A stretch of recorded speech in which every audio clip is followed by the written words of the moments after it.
Sean, sometimes you just have to deliver what people ask for. It's like Porsche made this GT4 RS. We want you to deliver. Become a subscriber to the Audrain Museum Network now. Press that button. Do it today.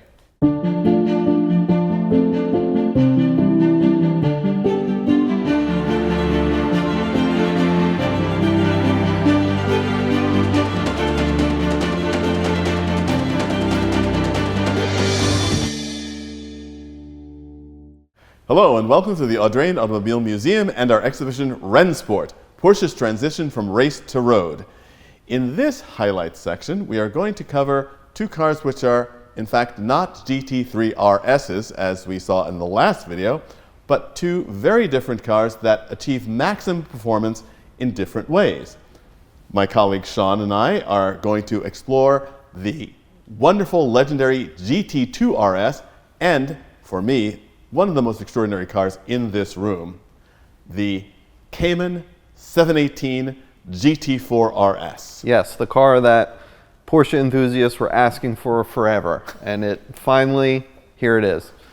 It's much as we discussed with the RS America and with the 911R, the fact that there was a demand for a car that really sort of spoke to traditional Porsche values. And I will go out on a limb here, I'm not alone, I know, that of the contemporary Porsches, looking back at the history of the brand and what made Porsche fantastic, the Cayman and the Boxster, to me, are truly the descendants of the great 356s and the great racing 356s of the 1950s, with mid-rear engine configurations, a really handy size, and as you said, Porsche enthusiasts were clamoring for that 911 power in the Cayman shell. That's right. We got it.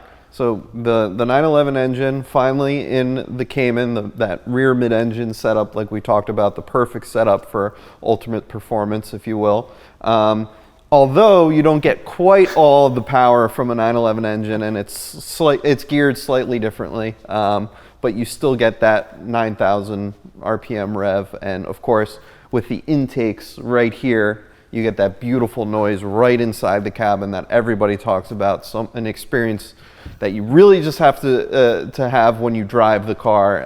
It's unlike anything else.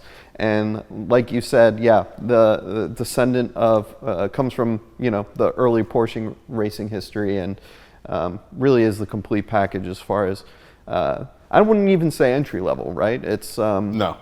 Yeah, it's the ultimate track performance beast, if you will. And I also love the fact, again, this exhibition is Rennsport, Porsche's transition from race to road, and the fact that they looked back to their heritage to call this a 718, which was the numeral given to the great Porsche racing cars of the late 1950s. And this car also exemplifies what Rennsport is all about, because it is, compared to the standard Cayman, lighter and more track focused, but again, a car that is remarkably tractable on the road as well. These are fantastic road cars, and I'm not a huge fan of big wings. I understand why the wing is on this car, but this car without the wing is, to me, the ultimate modern Porsche. It does absolutely everything. Yeah, and like you said, very drivable on the road, going back to what we talked about with the GT3 RS, the modern variants, that you have the adjustability, not quite as much as the GT3 RS, but you do have that ability to really dial in the different suspension modes and give you that every day. Obviously the gearbox, the dual clutch transmission, not as aggressive in certain modes. So yeah, this is definitely a car, and Mike, who owns this car, drives it around town and also takes it to the track. So it really is that perfect balance of road and race.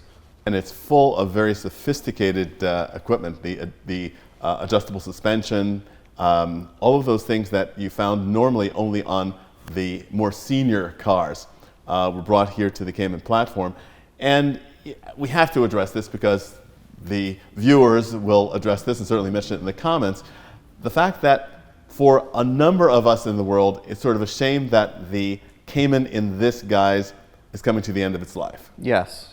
Yeah, this and the RS Spider are the swan song, if you will, for now.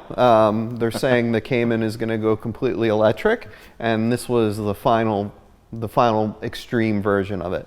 Now, I think we've seen over the past couple of years the advancements in hybrid technologies and synthetic fuels and all the popularity of electric cars as well, kind of on the decline. So I think I'm not convinced. Let me just put it that way. We've seen Porsche, as to be fair, other manufacturers as well, announce the last of something until the next last. Exactly. Yes. Comes exactly. around. But it's great to see this expression of maximum performance. And as we saw with the GT3 RSs, the expression of maximum performance we see in this exhibition with the GT2 RS. Yes. An extraordinary and very unusual car. That is as far as the modern 911s go, the scariest one, I would say, to drive. And the reason is obviously maximum performance, right? Maximum power, maximum performance on the track, which it achieves at the Nürburgring, setting an extremely low time at the time of 6 minutes 47 seconds.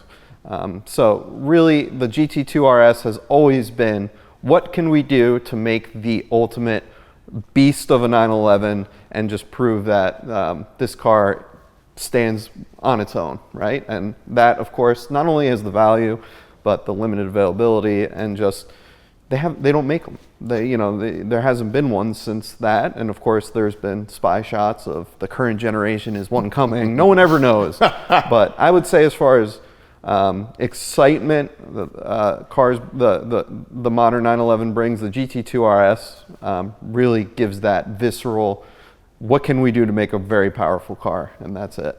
And as somebody who happens to be a fan of turbos, I just love the way a modern twin turbo performance car just delivers power just seamlessly from zero all the way up to the top of the rev range, and you've got twin turbos in that car and 700 horsepower, which you have not ever seen in a 911 before or since. And it's interesting because, again, we've spoken before often about the numbers, the horsepower numbers. And when you think about 700 horsepower being the maximum put into a 911, and there are people that are tuning cars to 11, 12, 1300 horsepower. It's a Dodge Demon, right? What more are they getting? Not much more. Right. Again, it goes, you're going to notice in the GT2 RS of that generation. So if you look at the 991 variant of a GT3 RS, you're going to see how many more carbon elements are in that car. Just all the lightweight material, the magnesium wheels, everything that is done to that car to make it lighter, faster. Of course, 700 horsepower in that thing is out of control. And that is one of the cars that we drive. We drive all these cars that you drive it and you realize, oh my gosh, it really is quite a beast. And again, a car you can still drive around town comfortably, but you do have that ability to set a 6 minute 47 second Nürburgring record if you'd like. To our point of this exhibition about race to road, it is very interesting because this takes us back sort of to a previous generation. The current GT3 RSs are very related to the Porsche Cup cars and some of the Porsche GT racing that goes on today. But the GT2 RS is sort of a throwback to the days of the RSR and the 935. I mean, these are just these incredible hairy-chested beasts spitting flame out of their exhaust pipes as they go through the night in Daytona and Spa and Le Mans. And so it's a very interesting thing that you could almost say, arguably, that the GT3 RS is sort of the performance car that went to prep school, and the GT2 RS is the public school guy. I like that analogy. That's good. But yeah, you're right. I mean, it's going to be interesting to see the next version, what the technology does to it with the current generation. Are we able to or is it going to be a 700 plus horsepower car? What is it going to look like? Is it going to be a hybrid? I mean, this is the excitement that Porsche brings, and of course, what time is it going to set on the Nürburgring?